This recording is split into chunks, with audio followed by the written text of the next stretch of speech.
بسم اللہ الرحمن الرحیم۔ اعوذ باللہ من الشیطان الرجیم واستعینوا بالصبر والصلاة وانہا لکبیرۃ الا علی الخاشعین۔ یہ سبق نمبر 95 اور آیت نمبر 45 ہے۔ اس آیت کے اندر دو چیزوں کا ذکر ہے کہ صبر اور نماز کے ذریعے سے دین کے اوپر استقامت علی الدین کے اوپر مدد مانگیں اور اس سے انسان کا دین مضبوط رہے گا۔ آیت کا ترجمہ یہ ہے کہ مدد مانگیں صبر اور نماز کے ذریعے، اور بے شک یہ نماز یا صبر نماز دونوں کے ذریعے مدد مانگنا یہ مشکل کام ہے، مگر عاجزی کرنے والوں کے لیے آسان ہے۔ اور عاجزی کرنے والے وہ لوگ ہیں جو یقین کرتے ہیں کہ وہ اپنے رب سے ملاقات کرنے والے ہیں، ملنے والے ہیں، اور وہ یقین کرتے ہیں اس بات پر کہ خاص اللہ کی طرف وہ لوٹ جانے والے ہیں۔ وَاسْتَعِینُوا بِالصَّبْرِ، استعانت مدد مانگنا، اس کی تفصیل پہلے گزر چکی ہے۔ لفظ کی تحقیق معنی یہ ہوگا کہ آپ مدد مانگیں بالصبر، بذریعے صبر کرنے کے۔ یہ معنی نہیں ہے کہ صبر سے مدد مانگیں، معنی صبر کرنے کے ذریعے سے مدد اللہ سے ہوگی۔ آپ کسی کام پر صبر کریں گے، نیکی کے اوپر اور نماز کے اوپر ڈٹ جائیں، صبر کریں، اس کو ہمیشہ پڑھیں اور ہمیشہ دین پر رہیں تو اللہ تعالیٰ آپ کی مدد کرے گا۔ اسی طرح وَاسْتَعِینُوا بِالصَّبْرِ کا معنی ہوگا کہ گناہ سے صبر، رک جانا۔ تو گناہوں سے انسان رک جاتا ہے تو اللہ تعالیٰ پھر اس کی مدد کرتا ہے۔ اسی طرح انسان صبر معنی تکالیف پر صبر کرتا ہے، ان کو برداشت کرتا ہے، تو اللہ تبارک و تعالیٰ اس پر وسعت اور فراخی لاتا ہے، آسانی پیدا کرتا ہے، اللہ مدد کرے گا۔ لفظ صبر کا لغوی معنی حبس النفس، نفس کو روکنا اور بند کرنا۔ اور صبر کی 4 قسمیں ہیں۔ پہلی قسم الصبر علی الطاعات، کہ صبر نیکی کے کاموں کے اوپر، نماز، روزہ، انفاق اور جتنے بھی نیک کام ہیں ان کے اوپر انسان صبر کرے، معنی ان کے اوپر ڈٹ جائے اور ان کو نہ چھوڑے۔ دوسرا صبر کا معنی ہے صبر عن المعصیت، کہ انسان گناہ سے اپنے آپ کو روک کر رکھے، کسی قسم کا گناہ، منکر، بدعت وغیرہ نہ کرے۔ اور تیسری قسم ہے صبر علی البلایا والمصائب، کہ انسان مصیبت پر اور تکلیف کے اوپر صبر کرے، بیماری ہو یا کوئی اور حادثہ آ جائے تو وہاں شکایت نہ کرے، جزا فضا نہ کرے، تو اس کو کہیں گے صبر علی البلایا والمصیبت۔ اور صبر کا معنی پھر امور اختیاریہ پر صبر ہو، جیسے کہ حضرت ابراہیم علیہ السلام آگ میں چلے گئے تو ان کے اختیار میں تھا۔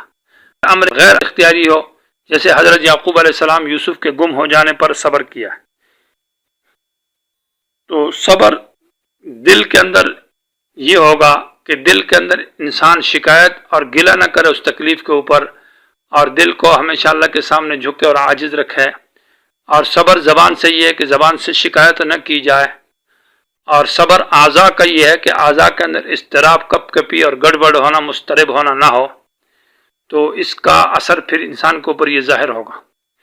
معنی یہ ہے کہ اللہ تبارک و تعالیٰ سے دل میں خفگان اور غم اور غصہ بھی نہ کرے، اور زبان سے شکایت بھی نہ کرے، اور اعضاء میں اضطراب اور تزلزل بھی نہ ہو، تو اس کو کہیں گے صبر۔ تو معنی ہوگا وَاسْتَعِینُوا بِالصَّبْرِ وَالصَّلَاةِ، کہ آپ مدد مانگیں صبر کے ذریعے سے، نیکیوں کے اوپر ڈٹ جانا، گناہوں سے بچ جانا اور مصیبتوں کو برداشت کر لینا، تو اس کے ذریعے سے آپ صبر مانگیں، اور والصلاۃ، اور نماز کے ذریعے۔ نماز کا ذکر صبر کے اندر تو آ جاتا ہے، اس کو تخصیص بعد تعمیم کہتے ہیں، کہ پہلے عام ذکر کیا اور اس کے بعد خاص کو ذکر کیا جاتا ہے، اور اس خاص کی اہمیت کی وجہ سے اس کو ذکر کیا جاتا ہے۔ گویا کہ نماز صبر کے کاموں میں سب سے اہم کام جو ہے وہ نماز ہے۔ اور حدیث میں آتا ہے کہ اذا حزبہ امر بادر الی الصلاۃ، نبی علیہ السلام کو جب کوئی پریشانی اور تکلیف آتی تو فوراً نماز کی طرف کھڑے ہو جاتے، اور بعض حدیث میں ہے کہ فوراً نماز پڑھتے تھے جب ان پر غم اور تکلیف آتی تھی۔ تو گویا کہ نماز جو ہے وہ مصیبت کے وقت، کیونکہ اللہ تعالیٰ کی طرف سے اللہ کے ساتھ ملاقات کرنی ہے اور اللہ کی طرف آہوزاری کرنی ہے، انسان تو کمزور ہے، تو انسان نماز پڑھے، اس پر تکلیف و مصیبت آسان ہو جاتی ہے۔ اور پھر نماز جو ہے کوئی حاجت ہو تو وہاں بھی نماز پڑھی جائے، کسی کام کے لیے کوئی مجبوری ہے تو اللہ تعالیٰ سے نماز پڑھ کر وہ حاجت مانگی جائے۔ اسی طرح کسی کام کے اندر انسان کو اضطراب ہو کہ یہ کام کروں یا نہ کروں تو نماز استخارہ پڑھی جائے، اور اس کے بعد استخارے کی 2 رکعت نماز پڑھی جائے، اس کے بعد استخارے کی دعا کی جائے، اللہم انی استخیرک بعلمک واستقدرک بقدرتک واسألک من فضلک العظیم فإنک تقدر ولا اقدر وتعلم ولا اعلم انک انت علام الغیوب اللہم ان کنت تعلم ان هذا الامر خیر لی فی دینی ومعاشی وعاقبت امری فاقدره لی ویسر لی ثم بارک لی فیہ وإن كنت تعلم أن هذا الأمر شر لي في ديني ومعاشي وعاقبة أمري فاصرفه عني واصرفني عنه واقدر لي الخير حيث كان ثم أرضني به۔ تو یہ دعا پڑھ کر وہ کام کیا جائے۔ اسی طرح کوئی مصیبت بیماری اور تکلیف آ جائے تو نماز پڑھی جائے، یا اس طرح کوئی بارش کے وقت ہو یا اس طرح مصیبت کے وقت، تو نماز کا ذکر اس لیے کیا۔ وَإِنَّهَا، اور بے شک یہ نماز، لَكَبِيرَةٌ، بڑی مشکل ہے، الا علی الخاشعین، مگر عاجزی کرنے والوں کے لیے آسان ہے۔ یا وَإِنَّهَا کی ضمیر کا مرجع ہے استعانت بالصبر والصلاح، بے شک یہ مدد مانگنا صبر کے ذریعے اور نماز کے ذریعے یہ بڑا مشکل کام ہے، الا علی الخاشعین، مگر عاجزی کرنے والوں کے لیے آسان ہے۔ یعنی اس آیت کے اندر یہ بات بتائی جا رہی ہے کہ صبر اور صلاۃ کا طریقہ کیا ہے، کہ انسان نماز کا پابند رہے اور صبر کرے، اس کے لیے آسانی یہ کس طرح حاصل ہوگی۔ تو اس کے حصول کا طریقہ یہ ہے کہ انسان اپنے اندر خشوع پیدا کرے، اور خشوع معنی عاجزی ہو دل کے اندر، اور خشوع حاصل کرنے کا طریقہ پھر اگلی آیت میں ذکر ہے، الذین یظنون انہم ملاقو ربہم کی آیت میں، جو انشاءاللہ اگلے درس میں اس کی وضاحت کی جائے گی۔ کبیرتن لفظ ہے کبیرہ سے مشتق و بمعنی ثقل کا ہے، اور کبورہ سے، کبورہ کا معنی کبورت کلمتن بمعنی ثقیل کا ہے، اور کبیرہ با کے کثرت کے ساتھ ہو تو بوڑھے ہو جانے کو کہا جاتا ہے۔ تو وَإِنَّهَا لَكَبِيرَةٌ، یہ کبورہ سے ہے، لَثَقِيلَةٌ، یہ مشکل ہے، نماز پڑھنا صبر کرنا یہ کام بظاہر مشکل ہے، الا بمعنی لیکن کے استثناء منقطع ہے، لیکن علی الخاشعین، وہ لوگ جن کے اندر عاجزی ہے اور ان کے لیے یہ مشکل نہیں ہے، ان کے لیے آسان ہے۔ لفظ خشوع یہ سکون کے معنی میں آتا ہے، خاموشی کے معنی، آوازوں کا چپ ہو جانا، خاموش ہو جانا، اس کو بھی خشوع کہتے ہیں۔ وَخَشَعَتِ الْأَصْوَاتُ لِلرَّحْمَٰنِ، کہ آواز پست ہو جائیں گے، اور چہروں کا جھک جانا، آنکھوں کا جھک جانا، اس کو بھی خشوع کہتے ہیں۔ خاشعۃ ابصارہم، کہ ان کی آنکھیں جو ہے نا وہ جھک جائیں گی، اور اس طرح آوازوں کا پست ہو جانا تو اس کو بھی خشوع کہتے ہیں۔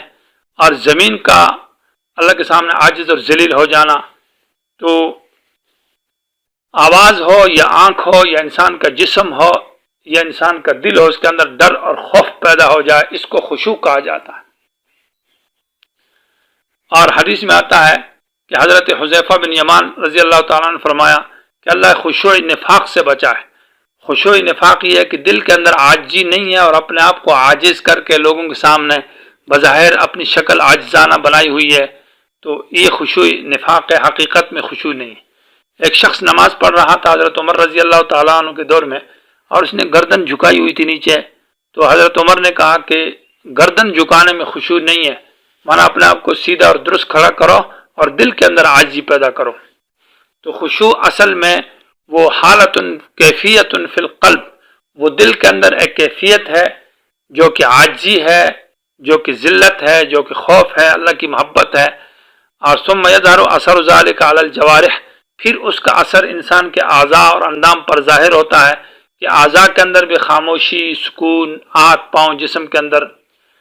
اور ابراہیم نخعی سے حضرت سفیان ثوری سے نقل کیا ہے کہ خشوع جو ہے جس آدمی کے اندر، یعنی کہا ہے کہ یہ خشوع یہ نہیں ہے کہ انسان بھوکا رہے اور سوکھی روٹی کھائے اور پرانے پھٹے کپڑے پہن لے، اس کو خشوع نہیں کہتے ہیں۔ یہ خشوع نہیں، خشوع تو وہ دین کے اندر عاجزی ہے اور دین کی طلب ہے، اور دل کے اندر عاجزی کو خشوع کہا جاتا ہے۔ یعنی خشوع دین پرستی ہے، سوکھی روٹی کھانا یا پرانا کپڑا پہننا، اس کو خشوع اور عاجزی نہیں کہا جائے گا۔ تو معنی یہ ہو کہ جس انسان کے اندر خشوع رہے گا، ایک شخص نبی علیہ السلام کے دور میں نماز پڑھ رہا تھا اور وہ نماز کے اندر ہاتھوں کو دائیں بائیں حرکت کرتا تھا، آگے پیچھے جسم کو. تو آپ صلی اللہ علیہ وسلم فرمایا کہ لو خشعت قلبہ لخشعت جوارحہ، اگر اس کے دل میں اللہ کا خوف اور ڈر ہوتا تو اس کے اعضاء میں بھی سکتہ طاری اور خاموشی رہتی. وقوموا للہ قانتین کا مصداق بنتا. اس لیے نماز کے اندر رکوع کو جاتے ہوئے، سجدے سے اٹھتے ہوئے لوگ اپنے دائیں بائیں حرکت کرتے ہیں. کبھی داڑھی سے کھیلا جا رہا ہے، کبھی جسم کے کپڑے ٹھیک کیے جا رہے ہیں، کبھی استری کو ٹھیک کیا جا رہا ہے، کبھی کرتے کو ٹھیک کیا جا رہا ہے، کبھی کہاں سے کھیلا جا رہا ہے. تو یہ نماز کے اندر گویا کہ خشوع نہیں ہے اور جسم حرکت کرتا ہے دائیں بائیں. تو اس لیے کہا کہ نماز میں اور اس کے اندر خشوع پیدا کیا جائے. وَإِنَّهَا لَكَبِيرَةٌ إِلَّا عَلَى الْخَاشِعِينَ، اور نماز کے اندر جو خشوع ہے یعنی دل متوجہ اللہ رہے، یہ فرض عین ہے. لیکن کل صلاۃ، پوری نماز میں فرض عین نہیں ہے، کیونکہ اس طرح کا آدمی کوئی بھی نہیں جو پوری نماز کے اندر متوجہ اللہ رہے. نماز کے کسی ایک رکن کے اندر بھی اگر توجہ اللہ رہ گئی تو یہ فرض ادا ہو جائے گا. الذین هم فی صلاتہم خاشعون، جو اپنی نمازوں کے اندر عاجزی کرتے ہیں، متوجہ اللہ رہتے ہیں. اللہ تعالیٰ سمجھ کی توفیق نصیب